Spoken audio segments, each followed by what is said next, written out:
Hello, and welcome to the intro music for my nice tips. So, this episode is going to be about sight reading again, and it's going to be about how to simplify key signatures.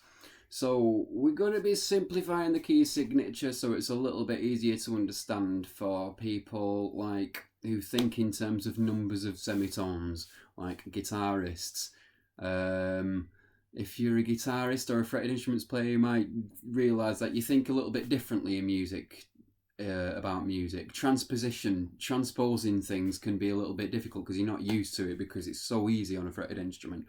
And you understand how many semitones are between all the notes of all your chords because that's how you think. You think about distances in terms of notes. So this little trick is designed to help people kind of sight sing, people who've got a good ear but aren't necessarily as good at reading music. It simplifies your key signatures. Like I say, I'll just crack on with it and show. It's quite simple, really. So we'll start with C major, I guess. The key signature of C major is no sharps or flats. But there's still semitones between the notes. So if we just mark those semitones on here, between B and C, we've got a semitone. Between E and F, we've got a semitone. And between, E and F, we've got a semitone, which is the same. Is that there? So we can now, when we look at the stave, we can see much more clearly distances of notes. So if I just randomly put a scale on here, I don't necessarily need to think that I'm in the scale of C major or A minor. I don't necessarily need to think about what note's what note anymore. I just need to look at that note and start singing a note, and then I can figure out the rest from there. So it's from there to there is a tone. I can see that because it doesn't go over one of the red lines. And from here to here is a semitone. I can also see that. And then the next three are tones: tone, tone, tone.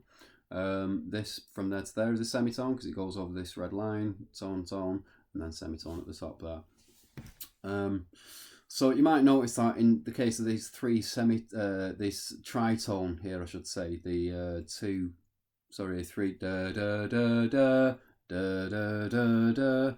It's like a fourth, isn't it? But it doesn't go over the red line. It's kind of unusual that for a fourth. Most of the other fourths will always go over one of the red lines. That's why that's a perfect fourth. It's 5 semitones, isn't it? If it doesn't go over one of the red lines, that's 6 semitones because it's 6 lots of 2 semitones. Sorry, 3 lots of 2 semitones. And therefore it makes 6 semitones. So basically, the point I'm trying to get at is when you see a fourth, normally it will go over one of these red lines, but in the case when you can see it doesn't go over one of the red lines, that's when you can spot your sharp fourth more easily. You can also spot your flat fifths more easily because they go over 2 of these red lines rather than just one of them. So you get used to what's normal and what's kind of not normal when you're looking at different intervals. Like if we've got a third, if it doesn't go over one of the red lines, then it's a major third. But if it does go over one of the red lines, then it's a minor third. It makes everything so easily apparent to you. Especially, like I say, if when you look at key signatures, you think to yourself, you're trying to pick up all these different symbols and what they all mean, and you're trying to figure out how to sing a piece of music where you're trying to keep all these scale degrees in your head and whatnot, and then you'll come across an accidental, and you'll try and figure it out in the context of all that. That doesn't really seem like a very intuitive way of doing it, I guess. So if you embellish your key signatures with one of these, it just makes everything a little bit easier to sort of add up, because that's basically what you're doing when you're looking at these jumps. You're adding up semitones. I did try this with some Skunk Funk, which is a really, really difficult tune to read. You probably didn't see that on there. I was just experimenting with putting all the way across. One thing I did notice when I was reading it, because it's definitely all over the place, it becomes much more easy to read. Like I say, you can see, like, let's say the first 2 there, I can see that's a major third. It does go over a line. I've just marked it on the ledger line there between the B and the C.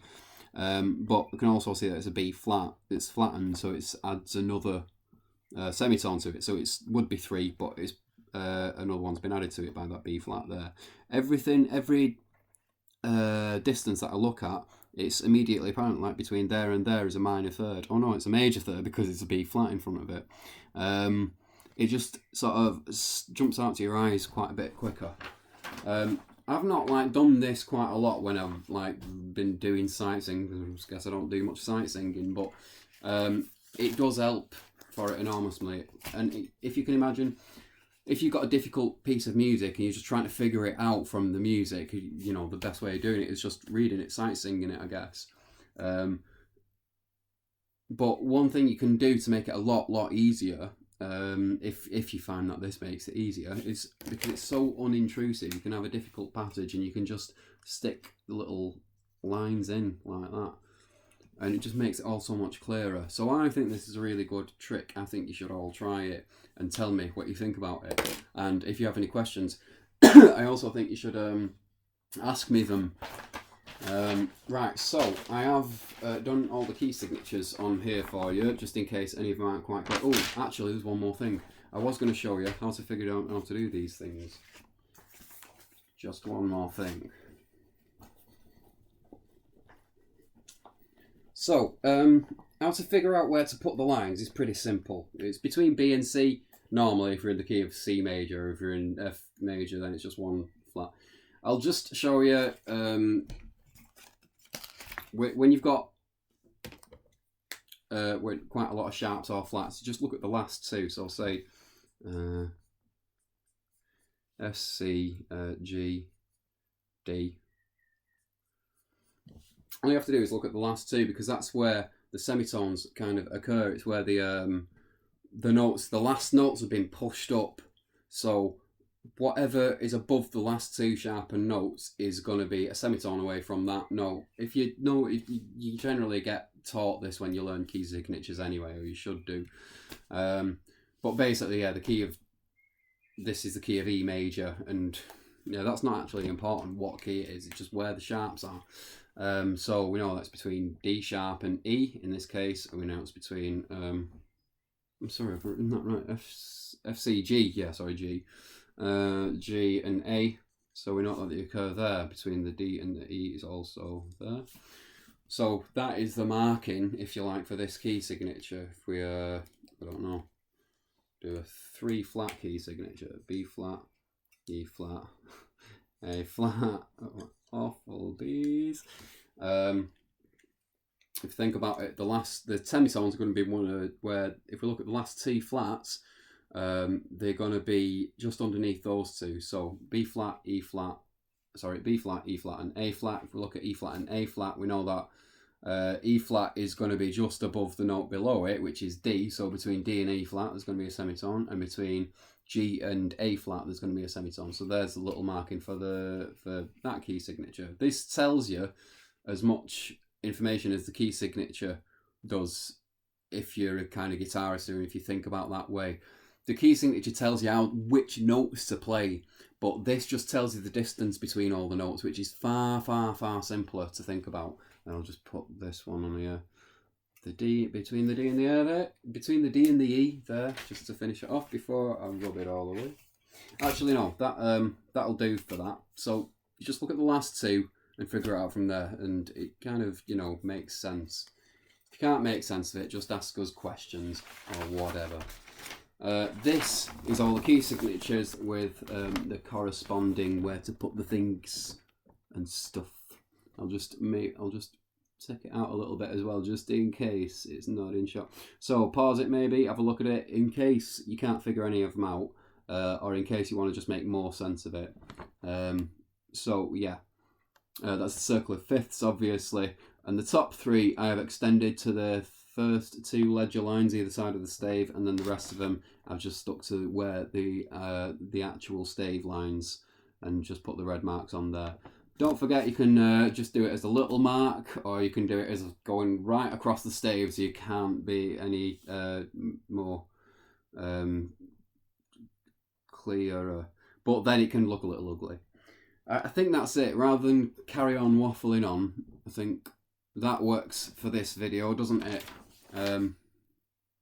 Yeah, I think that explains it all.